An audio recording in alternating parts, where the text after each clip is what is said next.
Hello everyone, आप सभी का स्वागत है एमएस यूपी पीसीएस में।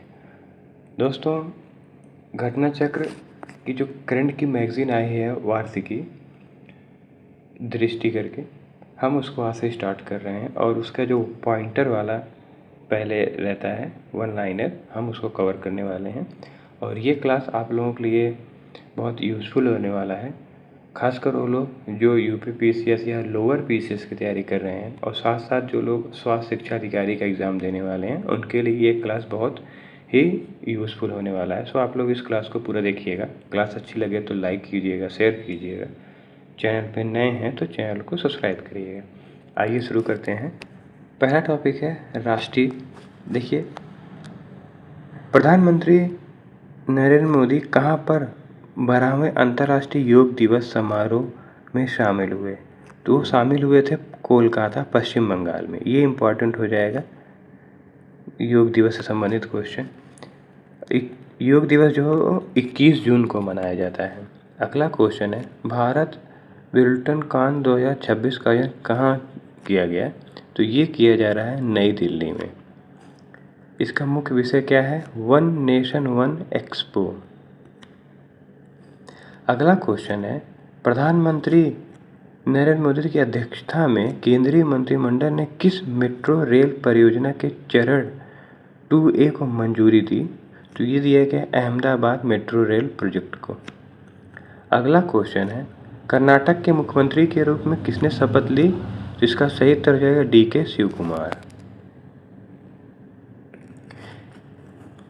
इससे पहले कौन सीएम थे? तो सिद्धरामैया। अगला क्वेश्चन है, भारत का 100वां रामसर स्थल घोषित किया गया जयप्रकाश नारायण पक्षी अभयारण्य किस राज्य में स्थित है?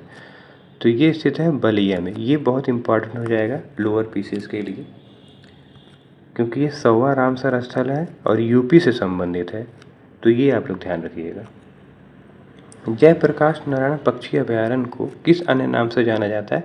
तो इसी को सुरहा ताल कहते हैं। कई बार क्वेश्चन में पूछा गया है कि सुरहा ताल कहाँ पर स्थित है? तो ये बलिया में है और इसी का नाम जयप्रकाश नारायण पक्षी अभयारण्य है और इसी को 100वां रामसर स्थल घोषित किया गया है भारत का। अगला है, हाल ही में राष्ट्रीय बाल स्वास्थ्य कार्यक्रम दिशा निर्देश किस मंत्रालय ने जारी किया? तो ये किया गया है स्वास्थ्य मंत्रालय का है। तो ये जान लीजिए स्वास्थ्य एवं परिवार कल्याण मंत्रालय का है। भारत का पहला पेपरलेस न्यायपालिका वाला राज्य कौन घोषित हुआ? तो ये हुआ है सिक्किम। अगला है, तमिलनाडु के मुख्यमंत्री कौन बने हैं? तो ये बने C जोसेफ विजय। अगला है, हाल ही में असम के मुख्यमंत्री के रूप में दूसरी बार किसने शपथ ली? तो इसका सही उत्तर हो जाएगा हेमंत बिस्वा शर्मा। अगला है, केरल के नए मुख्यमंत्री, तो ये हो जाएगा VD सतीशन। अभी हाल ही में जितने राज्यों में चुनाव हुआ है, तो आप उनके राज्यों में कितनी सीटें हैं विधानसभा में उसको देख लीजिएगा और साथ साथ लोकसभा और राज्यसभा की सीटें भी देख लीजिएगा। इसे संबंधित क्वेश्चन बनने के पूरे चांसेस रहेंगे। सो आप लोग उस राज्य के राज्यपाल, वहाँ के विधानमंडल संबंधित जो भी कथन उसको एक बार देख लीजिएगा, सीटों को, विधानसभा, लोकसभा और राज्यसभा। अगला है, केंद्रीय मंत्रिमंडल ने सर्वोच्च न्यायालय में कितने अतिरिक्त न्यायाधीशों की स्वीकृति दी? तो इसका सही उत्तर हो जाएगा 4। इस फैसले के बाद सर्वोच्च न्यायालय में न्यायाधीशों की संख्या कितनी हो गई? टोटल 38 हो जाएंगे, 37 + 1।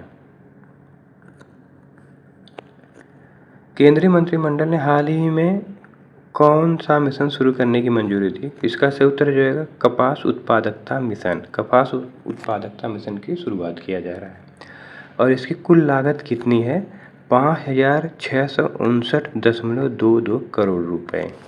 अगला है, प्रधानमंत्री नरेंद्र मोदी ने 31 मार्च को किस राज्य की यात्रा की और कई परियोजनाओं का उद्घाटन और शिलान्यास किया? तो इसका सही उत्तर हो जाएगा गुजरात। प्रधानमंत्री गुजरात यात्रा में किस संग्रहालय का उद्घाटन किया गया? तो ये किया गया सम्राट संस्कृति संग्रहालय, गांधीनगर। अगला है, ब्रिक्स युवा परिषद उद्यमिता कार्य समूह की बैठक का आयोजन कहाँ किया गया? तो ये किया गया है इंदौर, MP में। सरकार ने हाल ही में क्या अधिसूचित किया इसका सही उत्तर हो जाएगा इसमें राष्ट्रीय खेल प्रशासन, राष्ट्रीय खेल बोर्ड निगम नियम 2026 इसको अधिसूचित किया गया है। राष्ट्रीय खेल बोर्ड नियम 2026 में कितने सदस्य होंगे? 1+2 यानी 2 सदस्य और 1 अध्यक्ष होंगे।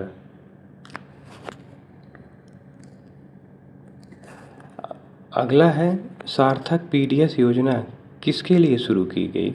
इसका सही उत्तर हो जाएगा सार्वजनिक वितरण प्रणाली पीडीएस को बेहतर बनाना।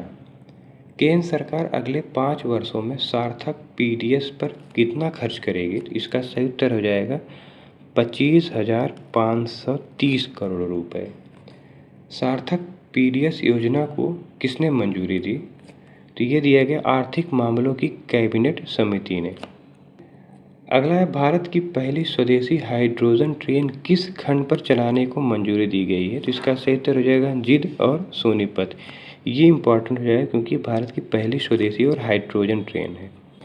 अगला है समान नागरिक संहिता यूसीसी विधेयक 2026 पारित करने वाला असम देश का कौन सा राज्य बना? तो इसका सही उत्तर हो जाएगा तीसरा।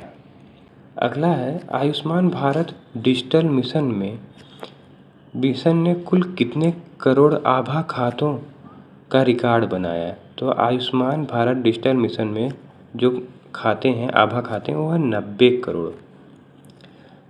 कुल आभा खाता धारकों में महिलाओं की हिस्सेदारी कितनी है? तो इसमें लगभग आधी। भारत का पहला राष्ट्रीय एआई और डिजिटल जल शिखर सम्मेलन कहाँ आयोजित किया गया? बंगलुरु में। भारत का ये पहला इसलिए इम्पोर्टेंट हो जाएगा राष्ट्रीय एआई और डिजिटल जल शिखर सम्मेलन बंगलुरु में आयोजित किया गया है। उत्तर प्रदेश कृषि सम्मेलन कहाँ आयोजित किया गया? इसका सही उत्तर हो जाएगा लखनऊ उत्तर प्रदेश में।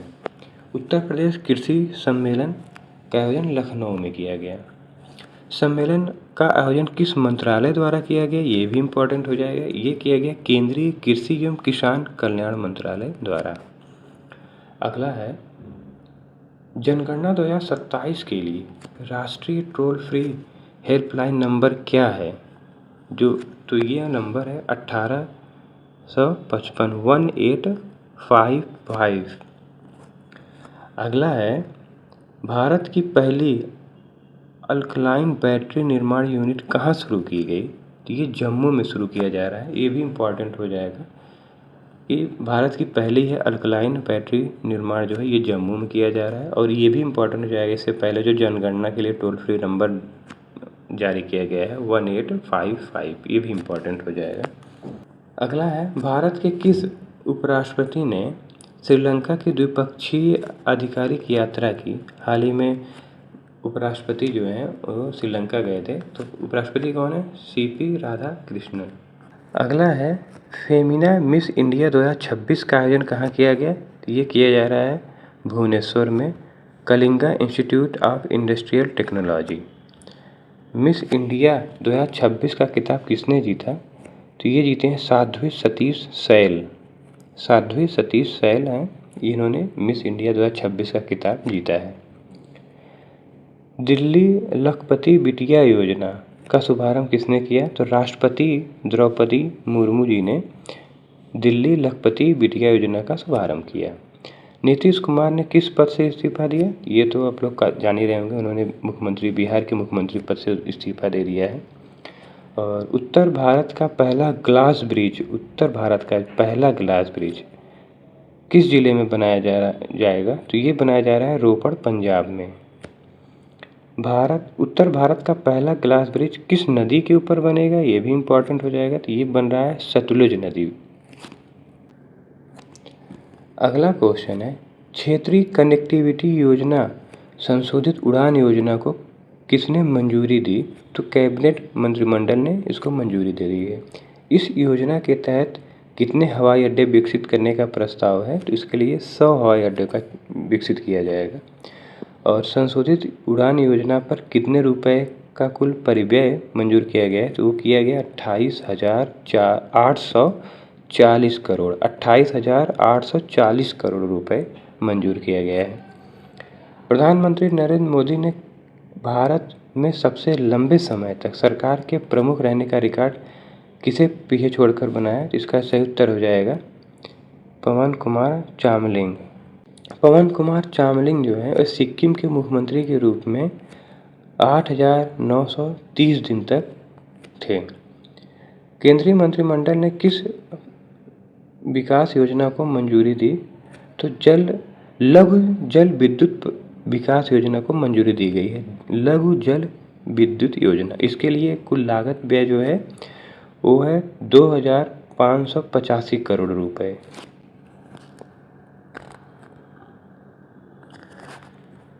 अगला, सुप्रीम कोर्ट ने पहली बार किस व्यक्ति के लिए निष्क्रिय इच्छा मृत्यु अनुमति दी? ये पहली बार हुआ है हरीश राणा के लिए दिया गया है। और जनगणना 2027 के शुभांकरों के नाम क्या हैं?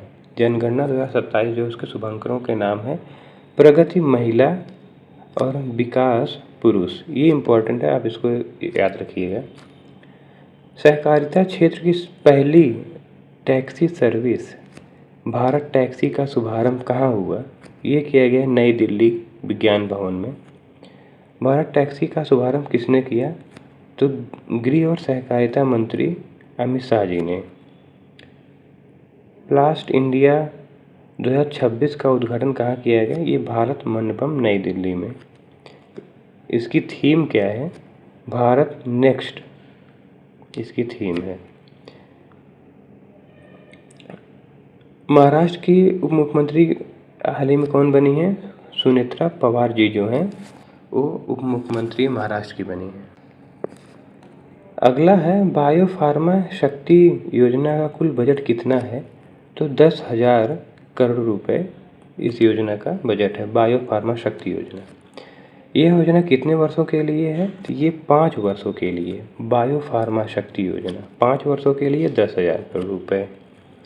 मणिपुर के नए मुख्यमंत्री कौन बने हैं?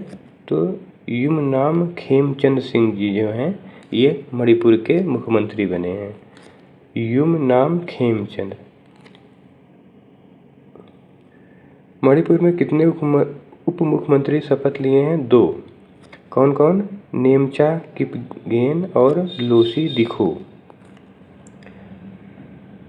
मुंबई अहमदाबाद बुलेट ट्रेन परियोजना में इसकी कौन सी उपलब्धि हासिल हुई? तो पहला पर्वतीय सुरंग ब्रेक थ्रू। यह सुरंग कहाँ स्थित है? ये पालघर महाराष्ट्र में स्थित है। यह सुरंग किन 2 स्टेशनों के बीच है? तो ये विरार और बोईसर। 86वां अखिल भारतीय पीठासीन अधिकारी सम्मेलन का आयोजन कहाँ किया गया? ये किया गया है लखनऊ यूपी में। सम्मेलन के उद्घाटन सत्र को किसने संबोधित किया? तो इसका सही उत्तर है तो लोकसभा अध्यक्ष ओम बिरला जी ने संबोधित किया था उद्घाटन सत्र को। इंडिया एआई इम्पैक्ट समिट 2026 का आयोजन कहाँ किया गया? नई दिल्ली भारत मंडपम। शिखर सम्मेलन का आयोजन किस मंत्रालय द्वारा किया जाए? ये किया जा रहा है इलेक्ट्रॉनिक और सूचना प्रौद्योगिकी मंत्रालय द्वारा। शिखर सम्मेलन किन 3 मूलभूत सिद्धांतों पर आधारित है? तो ये है पीपल प्लेनेट प्रोग्रेस। इस समिट के वैचारिक ढांचे को क्या नाम दिया गया है? ये दिया गया है 7 चक्र 7 चक्रा। केंद्रीय गृह मंत्री उत्तर प्रदेश दिवस के अवसर पर किस योजना का शुभारंभ किया था? केंद्रीय गृह मंत्री जी ने उत्तर प्रदेश दिवस जो कि 24 जनवरी को मनाया जाता है, ये क्वेश्चन पूछा गया है, आप लोग इसको याद रखिएगा। किस योजना का शुभारंभ किया गया? तो ये है एक जनपद एक व्यंजन योजना और सरदार पटेल औद्योगिक क्षेत्र योजना। उत्तर प्रदेश दिवस समारोह का आयोजन कहाँ किया गया? राष्ट्र प्रेरणा स्थल लखनऊ में। गणतंत्र दिवस परेड 2026 में उत्तर प्रदेश की झांकी की थीम क्या थी? तो ये था बुंदेलखंड की संस्कृति। संस्कृति मंत्रालय की झांकी की थीम क्या थी? तो ये वंदे भारत 150 वर्षों का सफर। केंद्रीय मंत्रिमंडल ने किस योजना को वर्ष 2030-31 तक जारी रखने की मंजूरी दी? तो अटल पेंशन योजना को बढ़ाकर 30-31 तक कर दिया गया है। Messrs VSR ventures private limited का लियर जेट 45 विमान किस मार्ग पर उड़ान भरते समय दुर्घटनाग्रस्त हो गया। तो ये है बारामती में, मुंबई बारामती मार्ग में। विमान में कुल कितने लोग सवार थे? तो 5। यात्री में किस राज्य के उप मुख्यमंत्री अजित पवार जी की मृत्यु हो गई? तो ये थे महाराष्ट्र के उप मुख्यमंत्री। भारतीय विशिष्ट पहचान प्राधिकरण UIDAI द्वारा जारी आदेश के नए शुभंकर का क्या नाम है? नाम क्या है? तो इसका नाम है उदय। अगला है अमूर्त सांस्कृतिक विरासत की सुरक्षा के लिए यूनेस्को अंतर सरकारी समिति के 20वें सत्र की मेजबानी कहाँ की गई? तो ये किया गया है नई दिल्ली में। इस सत्र की अध्यक्षता किसने की? तो इस सत्र की अध्यक्षता जो है विशाल वी शर्मा, यूनेस्को में भारत के अस्थायी प्रतिनिधि हैं, इन्होंने इसकी अध्यक्षता की। इस सत्र में भारत से किसे मानवता की अमूर्त सांस्कृतिक विरासत की प्रतिनिधि सूची में शामिल किया गया? तो ये किया गया दीपावली को। दीपावली को शामिल करने के बाद यूनेस्को की इस सूची में भारत की कितनी अमूर्त सांस्कृतिक विरासत हो गई हैं? तो टोटल 16 प्रतिनिधि सूची में शामिल है। अगला है भारत ने कहाँ अपनी पहली स्वदेशी हाइड्रोजन ईंधन सेल से चलने वाली पोत का व्यावसायिक संचालन शुरू किया? तो ये किया गया वाराणसी में। ये भी इम्पोर्टेंट है, इसको भी ध्यान रखिएगा। बिहार पुलिस ने किस विशेष दस्ते के गठन की घोषणा की? तो इसका है अभया ब्रिगेड। और 23वां भारत रूस वार्षिक शिखर सम्मेलन का आयोजन कहाँ किया गया? तो ये किया गया नई दिल्ली में। भारत अंतर्राष्ट्रीय विज्ञान महोत्सव कहाँ हुआ? पंचकुला, हरियाणा में। इसका थीम क्या था? विज्ञान से समृद्धि, आत्मनिर्भर भारत के लिए। ऊर्जा और स्वच्छ वायु अनुसंधान केंद्र की रिपोर्ट के अनुसार भारत का सबसे प्रदूषित शहर कौन सा है? तो ये है गाजियाबाद, यूपी का। इसको भी ध्यान रखिएगा, यूपी से संबंधित है, इसलिए थोड़ा इम्पोर्टेंट हो जाएगा। अगला है बायो CNG और उर्वरक संयंत्र का उद्घाटन किसने किया? तो इसका सही उत्तर हो जाएगा केंद्रीय गृह और सहकारिता मंत्री अमित शाह जी। कहाँ किया गया उद्घाटन? ये किया है वाव, थराद, गुजरात में। अगला है एक माह में सर्वाधिक 100 पंप स्थापना की उपलब्धि के लिए किस राज्य ने गिनीज वर्ल्ड रिकॉर्ड बनाया? तो इसका सही उत्तर हो जाएगा महाराष्ट्र। एक महीने में कितने सौर सिंचाई पंप लगाए गए? तो ये लगाएंगे 45,911। विश्व आपदा प्रबंधन सम्मेलन 2025 कहाँ संपन्न हुआ? ये हुआ है देहरादून में। अगला है इंडिया इंटरनेट गवर्नेंस फोरम का आयोजन कहाँ हुआ? तो ये हुआ नई दिल्ली में। और कौन सा संस्करण है? ये 5वां संस्करण है। काशी तमिल संगमम का आयोजन कहाँ किया गया? तो ये किया गया वाराणसी में। ये भी ध्यान रखिएगा। देश भर में सरदार 150 यूनिट मार्च किसकी 150वीं जयंती पर शुरू हुआ? तो ये सरदार से आप लोग समझ गए होंगे, ये सरदार पटेल जी से संबंधित है। 16वें वित्त आयोग ने अपनी रिपोर्ट किसे सौंपी? तो वित्त आयोग अपनी रिपोर्ट राष्ट्रपति को सौंपता है। किस अवधि के लिए? तो ये है 2026-27 से 30-31 तक। और 16वें वित्त आयोग के अध्यक्ष कौन है? ये है डॉक्टर अरविंद पनगड़िया। वित्त आयोग बहुत इंपॉर्टेंट टॉपिक है, तो आप लोग इसको जरूर याद रखिएगा। नीतीश कुमार ने कौन सी बार बिहार के मुख्यमंत्री पद की शपथ ली? तो ये 10वीं बार है। मुख्यमंत्री पद की शपथ किसने ली? सम्राट चौधरी और विजय कुमार सिन्हा। और सम्राट चौधरी जो है वो हाल ही में बिहार के मुख्यमंत्री बने हैं।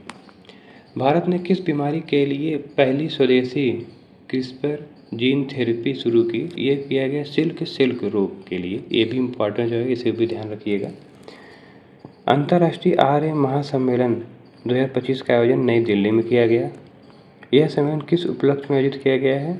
आर्य समाज की 150वीं वर्षगांठ और दयानंद सरस्वती जी की 200वीं जयंती से संबंधित है।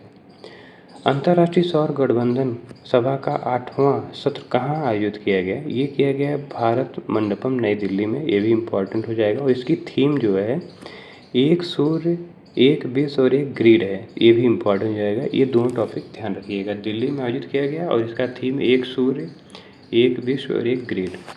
अगला है आदर्श युवा ग्राम सभा, पहला शुभारंभ कहाँ हुआ? नई दिल्ली में। किन मंत्रालयों का संयुक्त प्रयास है? ये पंचायती राज मंत्रालय, शिक्षा मंत्रालय और साथ साथ जनजातीय मंत्रालय। और शिक्षा मंत्रालय के अंतर्गत है स्कूल शिक्षा एवं साक्षरता विभाग। दीपोत्सव 2025 में कुल कितने दिए जलाकर विश्व रिकॉर्ड बनाया गया? तो ये बनाया गया 26,17,215। किस नदी के तट पर? सरयू नदी। कौन सा संस्करण है ये? 9वां संस्करण। प्रधानमंत्री ने किस परियोजना का उद्घाटन किया जिसे भारत का सबसे बड़ा ग्रीनफील्ड हवाई अड्डा बताया जा रहा है? तो ये है नवी मुंबई अंतर्राष्ट्रीय हवाई अड्डा। पटना में मेट्रो सेवा की शुरुआत के साथ बिहार देश का कौन सा मेट्रो राज्य बना? 12वां। दलहन आत्मनिर्भरता मिशन को मंजूरी किसने दी? केंद्रीय मंत्रिमंडल ने। कब तक के लिए? 2025-26 से 30-31 के लिए। और कुल व्यय के निवेश कितना होगा? 11,440 करोड़ रुपए। माई भारत मोबाइल एप्लीकेशन का शुभारंभ नई दिल्ली में किया गया। हाल ही में आर्थिक मामलों की मंत्रिमंडल समिति ने बिहार में किस रेलवे लाइन खंड के दोहरीकरण को मंजूरी दी? तो ये बख्तियारपुर राजगीर तिलैया मार्ग पर। इसकी लंबाई है 104 किलोमीटर और लागत क्या होगा? 2,192 करोड़। प्रमुख धार्मिक पर्यटन स्थलों को जोड़ेगा ये मार्ग राजगीर, नालंदा और पावापुरी को। भारत के कितने नए प्राकृतिक स्थलों को यूनेस्को की अस्थायी विश्व धरोहर सूची में शामिल किया गया है? तो ये है 7। इस 7 नए स्थलों के जुड़ने के बाद भारत के पास यूनेस्को द्वारा विचाराधीन कुल कितने स्थल हो गए हैं? तो ये हो गए हैं 69। अस्थायी सूची में शामिल 7 प्राकृतिक स्थलों में से कौन एक महाराष्ट्र का है? तो ये है दक्कन ट्रैम्स, पंचगनी और महाबलेश्वर। मेघालय का कौन सा है? तो मेघालय युग की गुफाएं। नागालैंड से नागा हिल ओफियोलाइट। केरल से प्राकृतिक धरोहर वर्कला। प्रधानमंत्री ने पीएम मित्र पार्क का उद्घाटन कहाँ किया? धार, एमपी में। भारत का पहला स्वास्तिक आकार का कमल उद्यान कहाँ उद्घाटित किया गया? ये किया गया लखनऊ में CSIR राष्ट्रीय वनस्पति अनुसंधान संस्थान में। उद्यान का उद्घाटन किसने किया? तो ये किया है केंद्रीय मंत्री डॉक्टर जितेंद्र सिंह, उत्तर प्रदेश के मुख्यमंत्री योगी आदित्यनाथ जी की मौजूदगी में। और क्षेत्रफल कितना है इस उद्यान का? तो ये है 930 वर्ग मीटर। भारत के 15वें राष्ट्रपति पद की शपथ किसने ली? CP राधाकृष्णन। ये भी इम्पोर्टेंट है, इसको भी ध्यान रखिएगा। शपथ किसने दिलाई? राष्ट्रपति द्रौपदी मुर्मू जी ने। कितने वोटों से इनको मिले थे? 445। इनके विपक्ष में कौन थे? V सुदर्शन रेड्डी। और इनका पूरा नाम क्या है CP राधाकृष्णन का? तो चंद्रपुरम पुन्नस्वामी राधाकृष्णन। किन राज्यों के राज्यपाल रह चुके हैं? झारखंड, तेलंगाना और महाराष्ट्र। और ये उपराज्यपाल भी रहे हैं पुदुचेरी के। प्रधानमंत्री ने बिहार के किस जिले में लगभग 400 करोड़ रुपए की विकास योजना का शिलान्यास और लोकार्पण किया? ये है पूर्णिया जिला। और प्रधानमंत्री ने किस बोर्ड का शुभारंभ किया? राष्ट्रीय मखाना बोर्ड का शुभारंभ किया गया। देश के कुल मखाना उत्पादन में बिहार का योगदान कितना है? ये लगभग 90%। और पूर्णिया हवाई अड्डे के किस नए ढांचे का उद्घाटन किया गया? तो ये किया गया न्यू सिविल एनक्लेव में अंतरिम टर्मिनल भवन। प्रधानमंत्री ने बिहार के किस स्थान पर 3x800 मेगावाट की ताप विद्युत परियोजना का शिलान्यास किया? तो ये किया गया भागलपुर के पीरपैंती में। भागलपुर ताप विद्युत परियोजना किस प्रकार की प्रौद्योगिकी पर आधारित है? तो ये है अल्ट्रा सुपर क्रिटिकल कम उत्सर्जन। प्रधानमंत्री ने किस नदी लिंक परियोजना के पहले चरण की आधारशिला रखी? Kosi Mechi intra state river link. और इसकी लागत क्या होगी? 2,680 करोड़ रुपए। अब कितने क्यूसेक बढ़कर पानी मिलेगा? तो ये हो जाएगा 15,000 से 20,000 क्यूसेक। प्रधानमंत्री ने विक्रमशिला कटारिया के बीच किस अवसंरचना परियोजना की आधारशिला रखी? तो ये rail line. Vikramshila Katariya rail line परियोजना की लागत क्या होगी? 2170 करोड़ रुपए। और प्रधानमंत्री ने अररिया गलगलिया ठाकुरगंज के बीच कितनी लागत की नई रेल लाइन का उद्घाटन किया? तो ये किया गया है 4410 करोड़ रुपए। और कौन से दो जिलों को जोड़ेगा? ये अररिया और किशनगंज को जोड़ेगा। प्रधानमंत्री ने किस मार्ग पर वंदे भारत एक्सप्रेस ट्रेन को हरी झंडी दी? तो ये दिया है जोगनबनी दानापुर। पूर्णिया में किस विशेष सुविधा का उद्घाटन किया गया? ये किया गया है 6 सॉर्टेड सीमेंट सुविधा। पूर्णिया में शुरू की गई 6 सॉर्टेड सीमेंट सुविधा मिशन, ये एक राष्ट्रीय गोकुल मिशन के तहत है। और यह सुविधा प्रतिवर्ष कितनी 6 सॉर्टेड सीमेंट खुराक का उत्पादन करने में सक्षम है? ये 5 लाख। और पूर्वी और उत्तर पूर्वी भारत में अपनी तरह की पहली ये 6 सॉर्टेड सीमेंट सुविधा है। कहाँ पर? पूर्णिया में। देखिए, जो बिहार से संबंधित है वो उतना इम्पोर्टेंट यूपी के लिए नहीं है, वो बिहार बीपीएससी के लिए इम्पोर्टेंट हो जाएगा, जो हाल ही में एग्ज़ाम होने वाला है। लेकिन जो यूपी से रिलेटेड है और जो सेंटर से रिलेटेड है वो लोअर पीसीएस या स्व शिक्षा अधिकारी से लिए ज़्यादा इम्पोर्टेंट होगा। सो आप लोग उसी तरीके से पढ़िएगा। और हम बताते भी चल रहे हैं कि कौन सा क्वेश्चन जो है वो आप लोअर पीसीएस या पीसीएस या यूपी एग्ज़ाम के लिए इम्पोर्टेंट है। अगला है स्वच्छ वायु सर्वेक्षण 2025 किस कार्यक्रम के अंतर्गत आयोजित किया गया? ये किया गया है राष्ट्रीय स्वच्छ वायु कार्यक्रम के तहत, ये इम्पोर्टेंट हो जाएगा। और स्वच्छ वायु सर्वेक्षण पुरस्कार 2025 का आयोजन किस मंत्रालय ने किया? ये पर्यावरण मंत्रालय है, ये भी ध्यान रखिएगा। और 2025 में किस शहर ने मिलियन प्लस 10 लाख प्लस जनसंख्या श्रेणी में पहला स्थान हासिल किया? तो ये इंदौर है। और इंदौर की कौन सी उपलब्धि को गिनीज वर्ल्ड रिकॉर्ड में शामिल किया गया? 16 लाख पेड़ लगाने की उपलब्धि है। दूसरे स्थान पर मिलियन प्लस में है जबलपुर।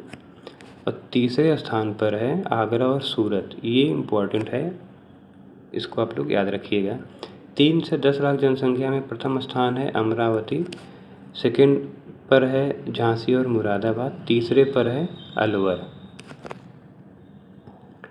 और 3 लाख से कम जनसंख्या की श्रेणी में पहले स्थान पर है देवास। प्रधानमंत्री ने 9000 करोड़ रुपए से अधिक के विकास कार्यों का उद्घाटन एवं शिलान्यास किया। आइजोल मिजोरम। कौन सी रेल लाइन है? Bairabi Sairang rail line. अब आइजोल पहली बार भारतीय रेल नेटवर्क से जुड़ेगा। 3 ट्रेनों को हरी झंडी दी गई। और NIRF रैंकिंग 2025 में समग्र श्रेणी में कौन सा स्थान शीर्ष पर है? तो ये IIT मद्रास, ये इम्पॉर्टेंट है। और ये लगातार 7वीं बार है, 7वें वर्ष। PM विकसित भारत रोजगार योजना की घोषणा किसने की? तो ये प्रधानमंत्री ने इसकी घोषणा की। कहाँ से? लाल किले से, नई दिल्ली में। कितने रुपए आवंटित किए गए? 1 लाख करोड़ रुपए, ये इम्पोर्टेंट हो जाएगा। और इस योजना के तहत नए रोजगार पाने वाले युवाओं को 2 किस्तों में कितनी प्रोत्साहन राशि दी जाएगी? 15,000 रुपये। मिशन सुदर्शन चक्र की घोषणा कहाँ की गई? ये किया गया लाल किला, दिल्ली से। इस मिशन को कितने वर्षों में पूरा करने का लक्ष्य है? तो ये 10 वर्षों में, 2035 तक। पिपरवा निशानियों को कितने वर्षों के बाद भारत लाया गया? तो ये लाया गया 127 वर्ष बाद। और कब खोजा गया था? 1898 में। इन निशानियों की खोज कहाँ की गई? तो पिपरवा स्तूप सिद्धार्थनगर यूपी में। यूपी से रिलेटेड है, इसलिए थोड़ा सा ध्यान रखिएगा। ये किसकी निशानियाँ? ये भगवान बुद्ध की निशानियाँ हैं। ये निशानियाँ किस प्राचीन शहर से संबंधित है? ये है कपिलवस्तु से। भारत का पहला हिंदी माध्यम MBBS कॉलेज कहाँ स्थापित किया गया? ये जबलपुर MP में। और स्वच्छ सर्वेक्षण 24-25 पुरस्कार किसने दिया? तो ये राष्ट्रपति द्रौपदी मुर्मू जी ने। 10 लाख वाले में इंदौर और सूरत, 3 लाख से 10 लाख में नोएडा यूपी का पहले नंबर पर है। सर्वश्रेष्ठ गंगा शहर प्रयागराज को मिला है। यूनेस्को की विश्व धरोहर सूची में किस भारतीय संपत्ति को शामिल किया गया। तो मराठा सैन्य परिदृश्य, कितने किले हैं कुल इसमें? 12 किले हैं। कितने राज्यों में ये? महाराष्ट्र और तमिलनाडु में है। तलाश पहल किसके लिए शुरू की गई? ये किया गया एकलव्य मॉडल आवासीय विश्वविद्यालयों के आदिवासी छात्रों के लिए। इसका पूर्ण रूप क्या है? Tribal aptitude life skill and self esteem hub. किसकी 125वीं जयंती मनाए जाने के प्रारंभिक कार्यक्रमों के क्रम में इस स्मारक डाक टिकट जारी किया गया? तो ये किया गया श्यामा प्रसाद मुखर्जी जी के। डिजाइन किसने किया? नेपू गुप्ता। बिहार सरकार ने किस आयोग के पहली बार गठन को मंजूरी दी? बिहार युवा आयोग। और बिहार सरकार ने सरकारी नौकरी में राज्य की मूल निवासी महिलाओं को कितने प्रतिशत क्षैतिज आरक्षण देने की बात कही है? 35%। राष्ट्रीय से संबंधित जितने वन लाइनर थे हमने सभी को कंप्लीट कर दिया और क्लास काफ़ी लंबा हो जाएगा। अब बाकी के अंतर्राष्ट्रीय से अगले क्लास में हम वन लाइनर्स को सब डिस्कस करेंगे। अब मिलते हैं नेक्स्ट क्लास में। आप लोग इस क्लास को शेयर करिएगा। करंट की क्लास बहुत इंपॉर्टेंट है आने वाले एग्ज़ाम के लिए। तो मिलते हैं नेक्स्ट क्लास में। पढ़ते रहिए, अपना ख्याल रखिए। All the best. जय हिंद।